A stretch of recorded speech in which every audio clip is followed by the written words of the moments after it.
Kā izrādās, ka bez tā, ka Latvija ir visstraujāk izmirstošais reģions pasaulē, kā liecina dažādi dati, ka mēs zaudējam, neatgriezeniski zaudējam katras 26 minūtes vienu savu iedzīvotāju, tā konstanti nepārtraukti. Tātad bez šī mēs vēl arī visvairāk nodzeramies, kā liecina OECD pētījums 2019. gadā.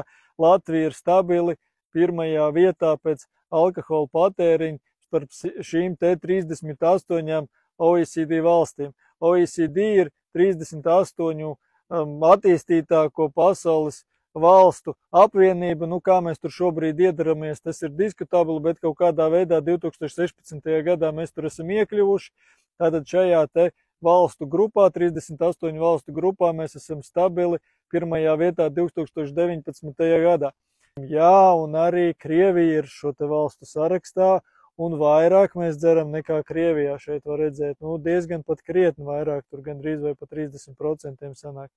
Kas ir noticis tālāk? Ir jāmeklē dati gan SPKC mājaslapā, gan vid.go lapā, gan stat.go lapā, Eurostat lapā, dažādās ārzemju veselību organizācijas, tā skaitā PVO mājaslapā un tam līdzīgi, un jākombinē tas visu. Šo te visu saliekot kopā, mēs redzam, tad nekas būtiski nav uzlabojies. Alkohola patēriņš ir turpinājis augt, tas cipariņš aiz komata var pastaigāt mazliet augšā lejā atkarībā no kāda data tiek izmantota, bet jebkurā gadījumā pēc vienotas metodikas mēs redzam, ka šis te patēriņš ir turpinājis augt 20. gadā, 21. gadā, tad atceramies šos te Covid gadus, kad aizliegts bija gandrīz vai iegādāties visu pēc kārtas, izņemot alkoholu. Ja, tātad šeit mēs varam ļoti labi redzēt sekas, kādas ir šiem te prātīgajiem pēdiņās lēmumiem Covid laikā, un tad alkohola patēriņš ir pieaudzis vēl, tātad vēl mēs esam sasnieguši kaut kādus rekordus šajos te gados. No 90. gadiem paskatāmies, ka šajā laika posmā alkohola patēriņš ar nelielām lejupslīdēm ir pastāvīgi audzis līdz pat faktiski šodienai. Kā veidojas šis te aprēķins, tiek ņemts vērā valstī saražotais alkohola daudzums plus pieskaitīts klāt importētais alkohola daudzums, noņemts nost eksportētais un ar dažādu koeficientu palīdzību aprēķināts un norēķināts nost turistu patērētais daudzums. Tātad šeit nav ierēķināts nelegālais alkohols, vēl bez šiem te legāliem un nelegāliem alkoholiem dažās iedzīvotāju grupās tiek patērēts šāds lūk te produkts, kurš ir iepakots kā odekolons, faktiski sastāvā ir 60% spirts ar minimālas smaržas piedevām, kā izskatās gandrīz vai mērķtiecīgi izgatavots un pielāgots šādai te iekšķīgai lietošanai. Kurš nav redzējis, noteikti apskatāties YouTube'ā, ir pieejama Edārta uzņemta filmiņa pirms pusotra gada, saucas odekolons, šobrīd jau ir 4,5 miljonu skatījumu šai filmiņai. Tur ir ļoti labi parādīts, ka tā nav ļoti minimāla odekolona dzērāja problēma, bet problemātika ir daudz plašāka. Pirmkārt, apjoms ir pietiekoši liels, otrām kārtām šī te patēriņa sekas ir diezgan sāpīgas un būtiskas. Šīs filmiņas iznākšanas arī es biju pievienojies tādai mūsu entuziastu grupai, kas nodarbojas ar šīs te problēmas izpēti un risināšanu, un kopīgiem spēkiem mums toreiz pirms pusotra gada izdevās vismaz šī te viena tirzniecības punkta, kas atradās centrāla tirgū vien dažus 100 metrus no policijas iecirkņa, dažus 10 metrus no skolas aizvēršanu. Pateicoties arī šeit Edārta filmiņai, pateicoties informācijas izliskošanai un tā tālāk, vienu dienu tirzniecības vieta vienkārši bija pazudusi. Bez policijas iesaistes, bez veselības inspekcijas iesaistes un tam līdzīgi dienesti tajā brīdī neiesaistījās nekādā veidā. Joprojām šis te produkts, šis te lūk odekolons ir pieejams gan tirdziņā, gan bāzi, man šķiet vēl tur tāds veikaliņš. Plauktos, un kā mēs varam redzēt, tad plauktos tieši šis produkts ir izpirkts visvairāk. Tātad, visticamāk, tas jautājums joprojām nav atrisināts.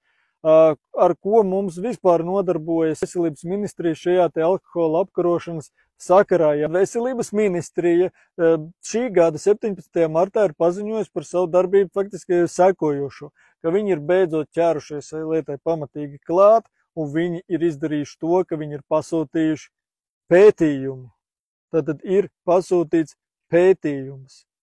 Ja? Atliek vienīgi cerēt, ka tas nav atkal kārtējis 500 000 pētījums par to, kā pagatavot gurķu salātus, bet no kādām uz kādām kabatām pārpalda naudu šī pētījuma ietvaros, tas vēl ir jautājums, to mēs pamēģināsim noskaidrot.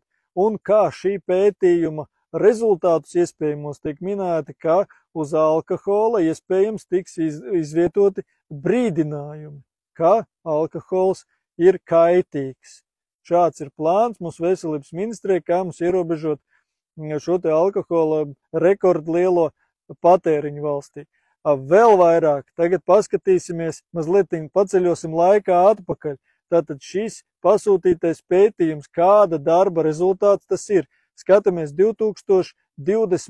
gadā ir izdot ministru kabineta noteikumi attiecībā uz periodu par 2020. un 2022. gadu. Šajā te dokumentā, kur ir parakstījis Pabriks un Viņķele, skatāmies zemāk tekstā, ir interesanta atsauce uz jau 2014. gada dokumentu. 14. gada dokumentā ir tātad rīkojums iesniegt novērtējumus un priekšlikums, tātad attiecīgi līdz 17. un 21. gadam.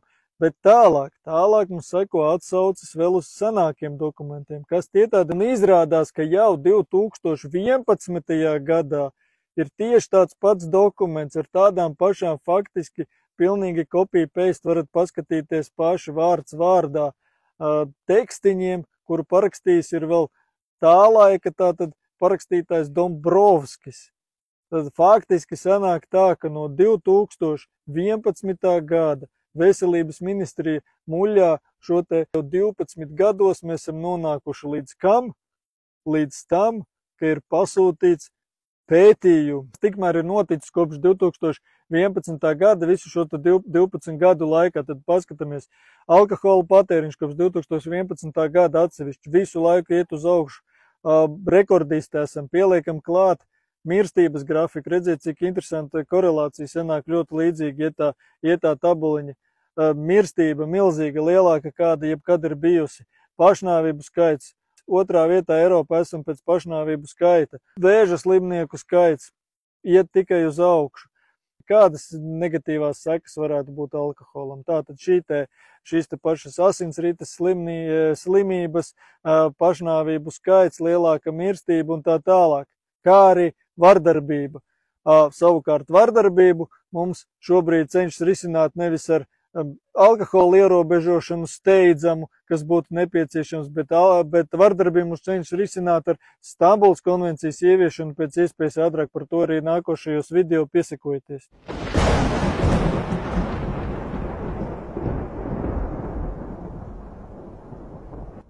Padalieties ar šo video, aicinu arī apskatīties manus iepriekšējos video par valsts parādu, par to, kur mūsu nauda visa tiek tērēta, par to, cik strauji mēs izmirstam.